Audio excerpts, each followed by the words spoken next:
दोस्तों नमस्कार, मैं हूं डॉक्टर श्रीपति त्रिपाठी।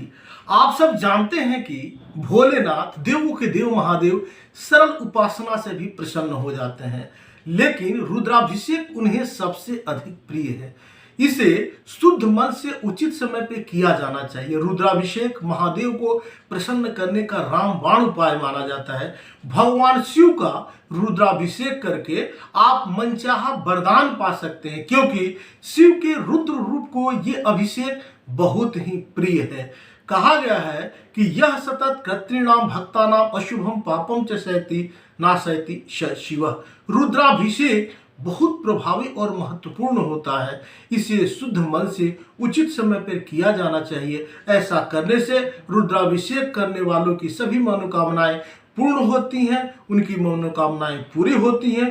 भोलेनाथ सबसे सरल उपासना से भी प्रसन्न हो जाते हैं, लेकिन रुद्राभिषेक उन्हें सबसे ज्यादा सबसे अधिक प्रिय है।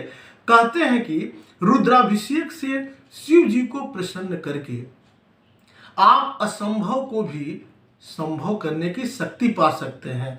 भूतो न भविष्यति, जो नहीं होने वाला है वह भी हो जाता है। मान्यता के अनुसार रुद्र भगवान शिव का ही प्रचंड रूप है और शिव जी की कृपा से सारी ग्रह बाधाओं और सारी समस्याओं का नाश होता है। शिवलिंग पर मंत्रों के साथ विशेष चीजें अर्पित करना भी ही रुद्राभिषेक कहा जाता है। रुद्राभिषेक में शुक्ल यजुर्वेद के रुद्राष्टाध्यायी के मंत्रों का पाठ किया जाता है। खासकर इन मंत्रों को रीति रिवाज के अनुसार अच्छे से पूजन पाठ किया जाता है। वहीं रुद्राभिषेक करना ज्यादा लाभप्रद तो है ही, यह भी मान्यता है कि रुद्राभिषेक करने से मनोकामनाएं जल्दी पूरी होती हैं। रुद्राभिषेक कोई भी कष्ट या ग्रहों की पीड़ा दूर करने का सबसे सर्वोत्तम उपाय है। कौन से लिंग पर करें रुद्राभिषेक, आइए जानते हैं। शास्त्रों के अनुसार अलग अलग शिवलिंग और स्थानों पर रुद्राभिषेक करने का फल भी अलग अलग होता है, आइए जानते हैं। मंदिर के शिवलिंग पर रुद्राभिषेक करना बहुत ही उत्तम होता है, इससे लाभ ही लाभ मिलता है। इसके अलावा घर में स्थापित पारद शिवलिंग पर भी अभिषेक आप कर सकते हैं। रुद्राभिषेक घर से ज्यादा मंदिर में, नदी तट पर और सबसे ज्यादा पर्वतों पर फलदायी होता है। इसके फल जो है अक्षुण होते हैं। अगर शिवलिंग न हो तो अंगूठे को भी शिवलिंग मानकर, इसको बीतस्थी बोलते हैं, उस पर भी आप अभिषेक कर सकते हैं। घर में अंगूठे से बड़ा शिवलिंग नहीं होना चाहिए। रुद्राभिषेक में मनोकामना के अनुसार अलग अलग वस्तुओं का प्रयोग किया जाता है। जिस वस्तु से रुद्राभिषेक करेंगे आप, उससे जुड़ी मनोकामना ही पूरी होती है। मनोकामना पूर्ति के लिए अगर आप करना चाहते हैं तो घी की धारा से अभिषेक करने से वंश की वृद्धि होती है, वंश वृद्धि होती है। इक्षु रस मतलब ईख के रस से अभिषेक करने से दुर्योग नष्ट होते हैं, दुर्भाग्य नष्ट होते हैं और मनोकामनाएं पूर्ण होती हैं। शक्कर मिले दूध से अभिषेक करने से इंसान विद्वान हो जाता है, मां सरस्वती की कृपा होने लगती है। शहद से अभिषेक करने से पुरानी बीमारियां नष्ट हो जाती हैं। गाय के दूध से अभिषेक करने से आरोग्य मिलता है। शक्कर मिले जल से अभिषेक करने से संतान प्राप्ति सरल हो जाती है। खासकर भस्म से अभिषेक करने से इंसान को मुक्ति और मोक्ष की प्राप्ति होती है, इससे मोक्षत्व होता है।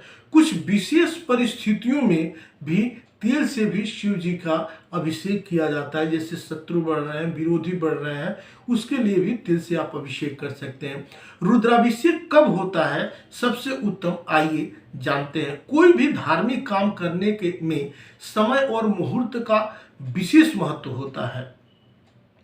रुद्राभिषेक के लिए भी कुछ उत्तम योग बनते हैं। रुद्राभिषेक के लिए शिव जी की उपस्थिति देखना बेहद जरूरी है। शिव जी का निवास देखे बिना कभी भी, ध्यान रहे, शिव जी का निवास देखे बिना कभी भी रुद्राभिषेक न करें, बुरा प्रभाव होता है। शिव जी का निवास तभी देखें जब मनोकामना पूर्ति के लिए अभिषेक करना हो। इसका बिल्कुल ध्यान रखना चाहिए। माना जाता है कि देवों के देव महादेव ब्रह्मांड में घूमते रहते हैं। महादेव कभी माँ गौरी के साथ होते हैं तो कभी कभी वो कैलाश पर विराजते रहते हैं। खासकर शास्त्रों की बात माने तो रुद्राभिषेक तभी करना चाहिए जब शिव जी का निवास मंगलकारी हो, इसका ध्यान रखना चाहिए।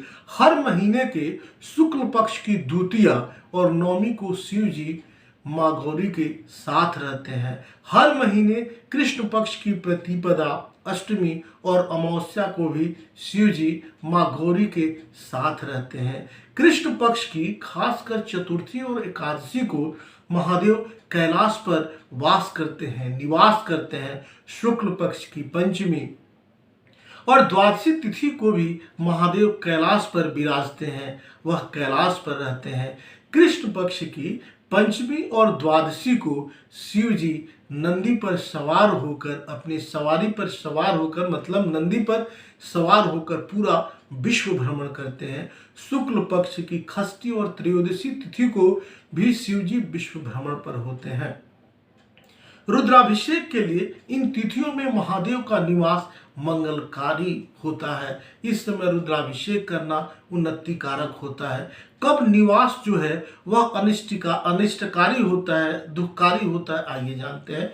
शिव आराधना का सबसे उत्तम तरीका है रुद्राभिषेक, लेकिन पंडितों के अनुसार, शास्त्रों के अनुसार रुद्राभिषेक करने से पहले शिव के अनिष्टकारी निवास का ध्यान रखना बहुत ही जरूरी है, बहुत ही आवश्यक है। कृष्ण पक्ष की सप्तमी और चतुर्दशी को भगवान शिव श्मशान में समाधि में रहते हैं, इसका ध्यान रखना चाहिए। शुक्ल पक्ष की प्रतिपदा, अष्टमी और पूर्णिमा को भी शिव जी श्मशान में समाधि में रहते हैं। कृष्ण पक्ष की द्वितीया और नवमी को देवाधिदेव भोलेनाथ महादेव देवताओं की समस्याएं सुनते हैं। शुक्ल पक्ष की तृतीया को और खासकर दशमी में भी महादेव देवताओं की समस्याएं सुनते हैं और भगवान इस समय उनके कष्टों का हरण करते हैं। कृष्ण पक्ष की तृतीया और दशमी को नटराज क्रीड़ा में व्यस्त रहते हैं। शुक्ल पक्ष की चतुर्थी और एकादशी को भी नटराज क्रीड़ा में व्यस्त रहते हैं। खासकर कृष्ण पक्ष की षष्ठी तिथि और त्रयोदशी को रुद्र भोजन करते हैं। शुक्ल पक्ष की सप्तमी तिथि और चतुर्दशी को भी रुद्र भोजन करते हैं, भोलेनाथ भोजन करते हैं। इन तिथियों में खासकर ध्यान रखना चाहिए कि इन तिथियों में मनोकामना पूर्ति के लिए अभिषेक नहीं किया जा सकता है। इस समय नहीं किया जाता, तिथियों का निश्चित रूप से विचार करना चाहिए। इसलिए रुद्राभिषेक के लिए हमेशा शुभ जो है मुहूर्त दिन में ही करना चाहिए। उन दिनों में तिथियों का ध्यान रखने की जरूरत जो है वह रखना चाहिए। यह जो है मैं तिथि बताने जा रहा हूँ, इस समय बिल्कुल तिथि का आप ध्यान नहीं रख सकते हैं। जैसे शिवरात्रि, प्रदोष और सावन के सोमवार को शिव जी के निवास पर विचार नहीं किया जाता। सिद्धपीठ या ज्योतिर्लिंग के क्षेत्र में भी शिव जी के निवास पर विचार नहीं किया जाता। रुद्राभिषेक के लिए ये स्थान और समय दोनों ही हमेशा मंगलकारी माने जाते हैं और इससे लाभ मिलता है। आप सब ऐसे ही जुड़े रहें। ओम नमः शिवाय। आप सभी को महाशिवरात्रि की ढेर सारी शुभकामनाएं। आप सब कभी भी रुद्राभिषेक करें तो यह देखें और तब आगे बढ़ें। आप सभी को ढेर सारी शुभकामनाएं। जय हिंद, जय भारत, जय माता दी।